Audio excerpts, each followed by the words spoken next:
People always want answers, yet people are seldom ready to accept those answers.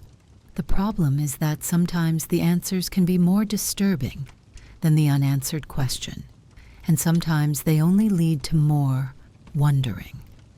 Sometimes answers aren't all they're cracked up to be. That's what I've learned in my experience as a detective working on missing persons cases. A few weeks ago, I began work investigating a particularly disturbing case.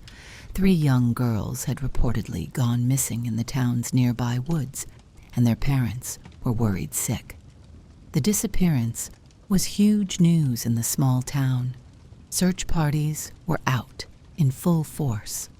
I was with one of the many groups of people out there scouring the woods in every direction. We knew we had to act fast if we wanted to find them alive. For several days, we found absolutely nothing, and we had entered into our 5th night of looking. No one dared to say it out loud, but we knew what we were looking for at this point. Corpses. We knew those girls weren't going to come walking out of the woods unharmed, like nothing ever happened. I kept on looking, walking through the dark woods alone, guided by my flashlight while my team looked elsewhere in other directions. The search was an incredibly somber and isolating experience. It's a very grim and morbid task to be searching for the remains of 3 lost children. It was a cold fall night. A waxing crescent moon loomed high above. The autumn leaves blanketed the muddy ground as I trudged onward. Suddenly I heard an eerie sound. It sounded like soft singing in the distance. I turned all around but saw nothing in the autumn maze of orange, yellow, and brown. In hopes that it might somehow be the young girls, I yelled out, "Police! Do you need help?" There was no response.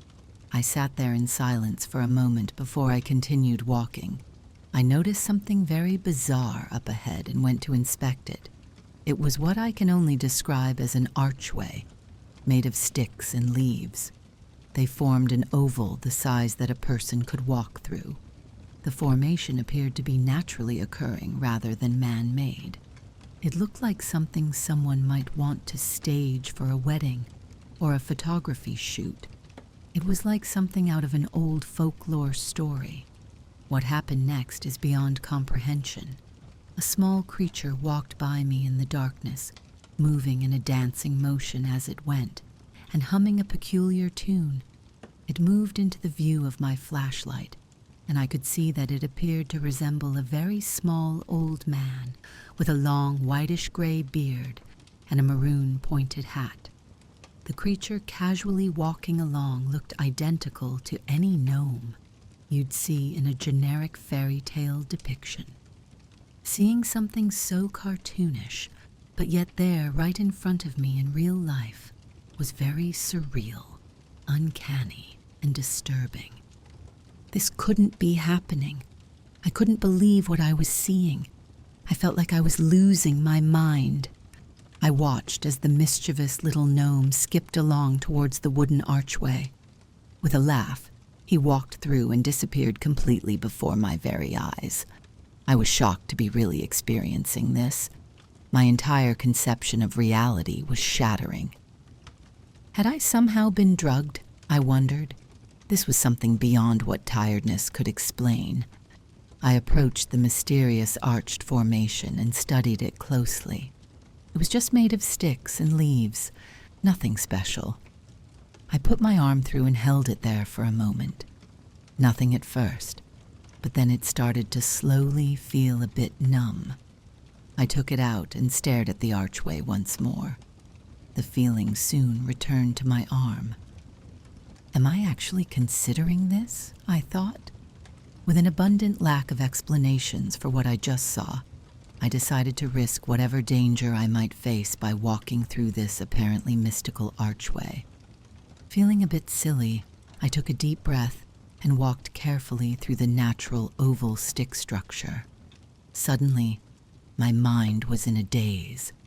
It was like waking up from a dream. I looked around to see the same woods I had been standing in, but it was bright and sunny. all my senses were strangely heightened. My mind was buzzing. I looked down to see that the flashlight I was carrying had vanished. The leaves seemed brighter, the air felt nicer, and all seemed calm. Where was I?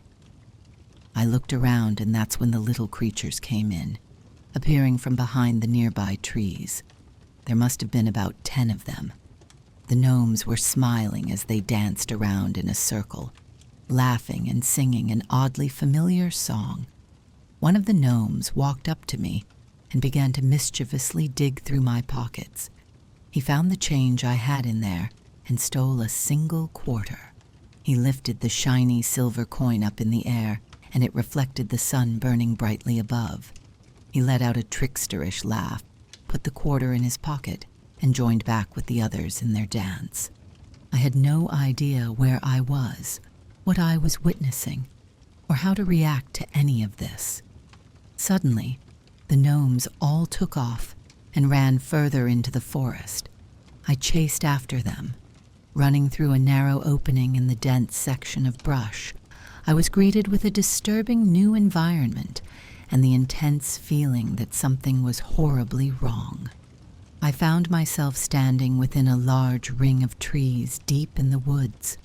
My run soon gave way to a slow and unsure walk forward. At first, what I saw looked to be a pile of yellowish off-white rocks neatly stacked up on top of each other in a row. But when I got closer, it was clear and unmistakable that these were piles of skulls. Their laughter grew louder and more sinister, and their dances became more frantic as I crept slowly forward. The taste of iron unexplainably filled my mouth. As I grew closer, I could see that the ground was covered in a dark red substance. The air became thick and humid, and I began to feel very claustrophobic. Dancing faster in a circle and cackling maniacally, the gnomes were holding entrails and viscera. All around them on the ground, it appeared to be the gore of dozens of unrecognizable bodies. There was so much blood. The foul and deathly odor assaulted my nostrils and turned my stomach. I was hit with waves of panic. I felt like my mind shut down completely, and I was paralyzed where I was standing. The gnomes all turned to me smiling and simply continued their dark and morbid singing. I just remember screaming and screaming and screaming as loud as I could. Then, just nothing. The rest is all a blank. I don't remember a thing, but according to my partner, he found me zoned out and lying on the muddy ground of the dark woods where I'd been searching for the girls. I was apparently clutching my flashlight and mumbling to myself. He says I must have had some kind of psychotic episode. I'm not so sure. I would be tempted to blame it all on the stress of the job, but when I checked my pocket, a quarter was inexplicably missing. I spent the next few days looking over the case files. I had a lot of theories, but none that made sense. According to reports, the neighbor of the lost children had been looking out of her kitchen window while washing dishes. She purportedly saw the older sister leading her 2 younger siblings by the hand into the woods. They were humming a strange tune as they disappeared off into the wilderness that day and were never seen again. The case files also revealed that the missing girls reportedly took a book from their playroom's bookshelf before vanishing.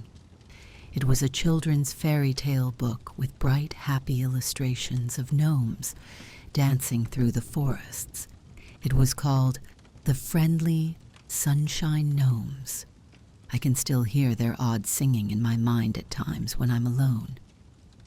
I don't think we'll ever find those girls, or truly know what I experienced, and I'm convincing myself more and more each day that I really don't need the answers.